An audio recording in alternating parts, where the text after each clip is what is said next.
അല്ല, ഈ അൻവറിന്റെ വോട്ടല്ല ഞങ്ങൾ പ്രധാനമായിട്ട് കണ്ടത്. ഇടതുപക്ഷ ജനാധിപത്യ മുന്നണിയുടെ വോട്ട് വർദ്ധിപ്പിക്കുക എന്നൊരു നിലപാട് സ്വീകരിച്ചുകൊണ്ടാണ് ഞങ്ങൾ മുന്നോട്ട് പോയത്. അത് പ്രതീക്ഷിച്ച വോട്ട് കിട്ടിയിട്ടില്ല. അതിപ്പോ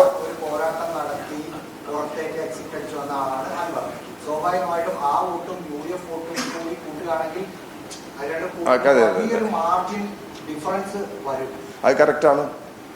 അൻവറിന്റെ വോട്ടും പിന്നെ ഇടതുപക്ഷ ജനാധിപത്യ മുന്നണിക്ക് ലഭിച്ച വോട്ടും കൂടി കൂട്ടിയാൽ യു ഡി എഫ് വോട്ടിനേക്കാൾ കൂടുതലാണ്. യു ഡി എഫിന് ലഭിച്ച വോട്ടിനേക്കാൾ കൂടുതലാണ്. അപ്പം അതുകൊണ്ട് ഈ വോട്ടിൻ്റെ നാനാ തലങ്ങളുണ്ട്. അതെല്ലാം ഇനിയുള്ള പരിശോധനയിൽ കൂടെ മനസ്സിലാക്കാനേ കഴിയുള്ളൂ. അതെല്ലാം പരിശോധിച്ച് മുമ്പോട്ട് പോകാൻ കഴിയും. മുമ്പത്തെ വോട്ട് ഞാൻ മനസ്സിലാക്കുന്നത് അവിടെ പ്രകാശന് കിട്ടിയിട്ടുള്ള വോട്ട് യു ഡി എഫിന് നിലനിർത്താൻ കഴിഞ്ഞിട്ടില്ല എന്നാണ് മനസ്സിലാക്കുന്നത്. അപ്പോൾ അതും അവർക്ക് തിരിച്ചടി തന്നെയാണല്ലോ. എന്നാൽ അവർ ജയിച്ചു. ആ ജയം ജയമല്ല എന്ന് പറയാൻ പറ്റില്ല. ആ ജയം അംഗീകരിക്കാതെ പോകാൻ കഴിയില്ല. ആ ജയം അംഗീകരിച്ചുകൊണ്ട് തന്നെയാണ് പറയുന്നത്. ഈ രണ്ട് താങ്കൾ ഇവിടെ ചൂണ്ടിക്കാണിച്ച എൽ ഡി എഫിൻ്റെ വോട്ടും അൻവറിൻ്റെ വോട്ടും കൂടി കൂട്ടിച്ചേർത്ത് കഴിഞ്ഞാൽ യു ഡി എഫിന് മുൻകൈ നേടാൻ കഴിഞ്ഞിട്ടില്ല. വോട്ടിൽ തന്നെ കഴിഞ്ഞിട്ടില്ല.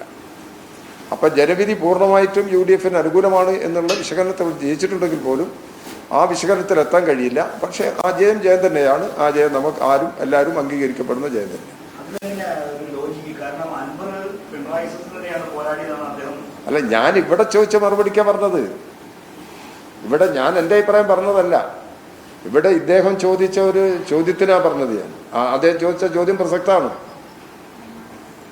അദ്ദേഹം തന്നെ ചൂണ്ടിക്കാണിച്ചല്ലോ. ഗവൺമെന്റിനെതിരായി പുറത്തു വന്ന ഒരാളാണല്ലോ അൻവർ. ആ അൻവറിന്റെ വോട്ടും യു ഡി എഫിന്റെ വോട്ടും, ആ രണ്ട് വോട്ടും കൂടി ചേർത്ത് അൻവറിന്റെ വോട്ട് അൻവറിന് അനുകൂലമായി വന്ന വോട്ട് യു ഡി എഫിന് അനുകൂലമായ വോട്ടാണെന്ന് കണക്കാക്കാൻ പറ്റില്ലല്ലോ. ആ രണ്ട് വോട്ടും കൂടി ചേർത്ത് കഴിഞ്ഞാൽ യു ഡി എഫിനേക്കാൾ കൂടുതലാണ് വോട്ട്. അത് ജനങ്ങളുടെ ഒരു പൊതു പ്രതികരണത്തിന്റെ ഭാഗമാണത്. അത് അദ്ദേഹം ചൂണ്ടിക്കാണിച്ചെന്നുള്ളൂ. ഞാനതിനെ ന്യായീകരിക്കാനില്ല. അല്ല, അത് അങ്ങനെ മാത്രം എടുക്കാൻ പറ്റില്ല.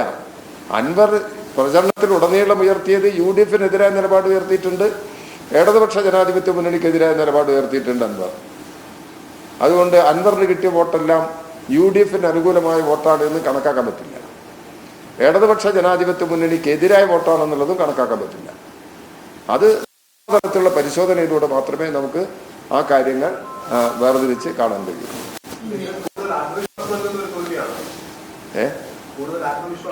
ഇടതുപക്ഷ ജനാധിപത്യ മുന്നണി തോൽവി തന്നെയല്ലേ. ഇടതുപക്ഷ ജനാധിപത്യ മുന്നണി ഈ തോൽവിയിൽ നിന്ന് പാഠം പഠിച്ച് മുന്നോട്ട് പോകും. അത് തന്നെയാണ്.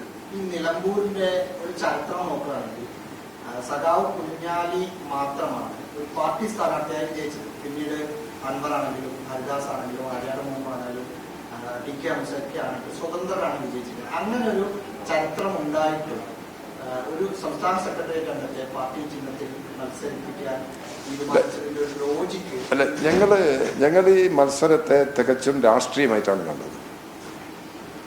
രാഷ്ട്രീയമായ നിലപാട് ഉയർത്തി ജനങ്ങളെ സമീപിക്കാൻ തന്നെയാണ് തീരുമാനിച്ചത്.